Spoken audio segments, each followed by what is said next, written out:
Y'all, I just received this massive package and I have an idea of what's inside of it.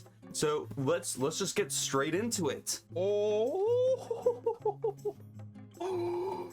dude. Oh my gosh. Oh my gosh, guys. I am beyond thrilled to show you guys.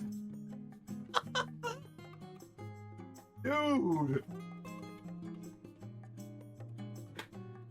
It is here. It is here. Dude, this thing's massive. Aww. I've partnered with the LEGO group to show you guys the LEGO Ninjago Old Town Anniversary set. The set contains 4,851 pieces and now holds the record for having the most minifigures in a LEGO Ninjago set, the total being 23 minifigures. One of the things that I like right off the bat are the multiple instructions that come with it. This way you can gather your friends and family to simultaneously build sections of the Old Town together. There is a lot of detail that went into this set, which made the build super fun, especially when it came to all the Easter eggs found all throughout the set. The Ninjago Old Town consists of 4 major components, the first being the gate. We also have the post office and Dragon Hunter's workshop, a lookout post, as well as the 3-story tower with Dr. Saunders' office. The gate is beautifully done. I like the weathered texture of the walls on either side with a tree growing through one of them, adding a little bit of extra life. Each of the building's interiors are also going to be easily accessible. For the first time ever, we also have the mailman's post office, a quaint little space in which most, if not all, of Ninjago's mail passes through. Going up and above the post office is Faith's workshop, a nice little open space for her to work on any machinery. There's also a crane on the top of the roof to lift any heavy items onto the workshop. Next to that is another entrance or exit to the Old Town. There's also a little closet with some writing that is supposed to say "sleep, sleep," which is a reference to Harumi's spider lullaby from Sons of Garmadon. Going up this rocky path, there sits a beautiful cherry blossom tree. On it, there is a stuck kite. This is the very kite that Wu gave to Moro when he was training him. And underneath all of that is a hideout for the Loyalists that will be introduced in Dragon's Rising Season 4. In there is a poster for Empress Beatrix. Then we have Dr. Saunders' office, which has 3 floors to it. The first floor is his actual study, which holds various Ninjago artifacts, those being the scroll of Forbidden Spinjitzu and the scroll on how to use the Temple of Light. On one of the walls, there's also the eclipse cycle shown in Day of the Departed, the dragon form scroll from Crystallized, and the mirror of dread from Secrets of the Forbidden Spinjitzu, which reflects your greatest fears, this being Lloyd's. He also has Jack the Rabbit book. This is the story Wu read to Lloyd way back in Season 1 of Ninjago. The second floor holds more Ninjago references with a small balcony attached to it, the references being the painting of the Onion dragon from Sons of Garmadon, a newspaper article of Twitchy Tim, and sets of the original Destiny's Bounty from 2012 and the LEGO Ninjago movie Destiny's Bounty. The third floor has another balcony with a telescope attached to the railing. The room on this floor is a little office space that has another newspaper article of the meteorite the ninja go to in Rebooted. There's also a painting of the battle between Wojira and Nied from Seabound. Outside the window of the second floor, there's a zipline that goes to a lookout post. Here you will find another telescope that is looking out to the blacksmith's shop. On the side, you also have Mistake's tea cart. She has now taken her business outside her tea shop in Ninjago City. You also have Chuck's carpentry workshop. Chuck was a former student of Sensei Yang and was the ghost that Cole interacted with in Day of the Departed, who he named Chuck. In it, Chuck is working on a horse carriage that the ninja used in the pilot episodes to haul Wu to the Caves of Despair, the location of the Scythe of Quakes. And finally, here is a statue of the first Spinjitzu master that is surrounded by images of the 4 golden weapons of creation. Right now I have the Old Town connected like it's presented on the box art,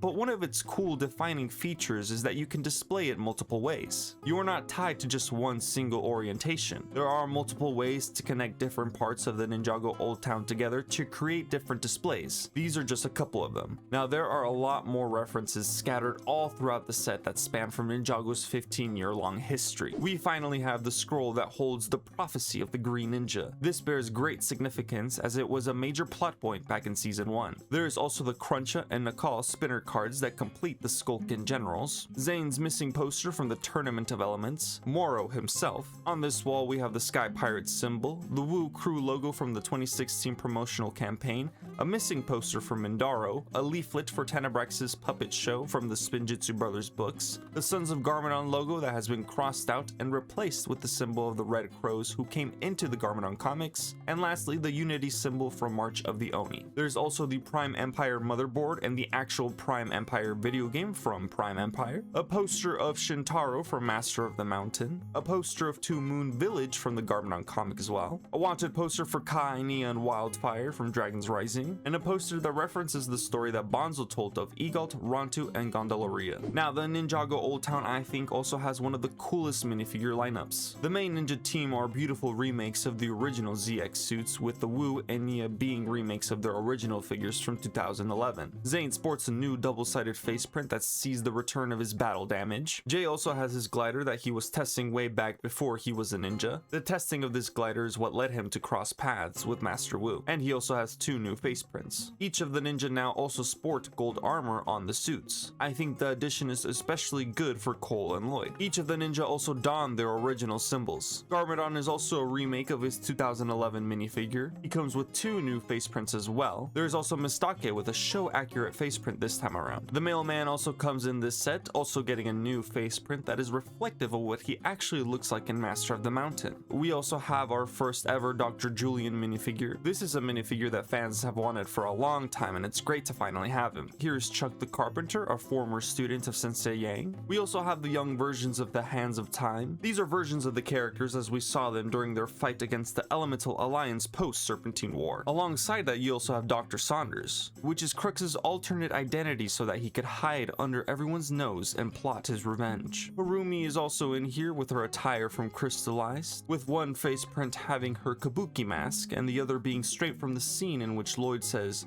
"It's okay, she's with us." Faith without all her heavy metal gear is also included in the set, another minifigure fans have wanted ever since her introduction in Hunted. There's also an administration agent who is most likely on the hunt for the Hands of Time for their time traveling shenanigans. We also have some villains from season 4 of Dragon's Rising, those being the Loyalist leader and her loyalists, and the anniversary figures include a young Wu and Garmadon alongside the first Spinjitzu master. Both Wu and Garmadon are amazing minifigures that each have their own cool and unique face prints that will allow you to recreate scenes from the show. It's also cool to get a figure of the first Spinjitzu master. This is a character that I honestly thought we'd never get. And that, ladies and gentlemen, is the LEGO Ninjago Old Town. The set is now available for purchase at lego.com/Ninjago Old Town or in select LEGO stores globally. On top of that, to celebrate Ninjago's 15-year anniversary even further, there will also be Ninjago Day events that will feature hands-on building and giveaways. These will take place in LEGO stores globally on the 17th and 18th of January. So make sure to visit the lego.com/stores page to see if there's one near you. Thank you so much to the LEGO group for sending me this incredible set. With all that said, I want to hear what you guys think of this set. I think this truly is a love letter to the fans that encompasses a lot of Ninjago's history, a history in which has created a lot of amazing memories. So make sure to leave a comment down below on any of your favorite Ninjago memories. So until next time,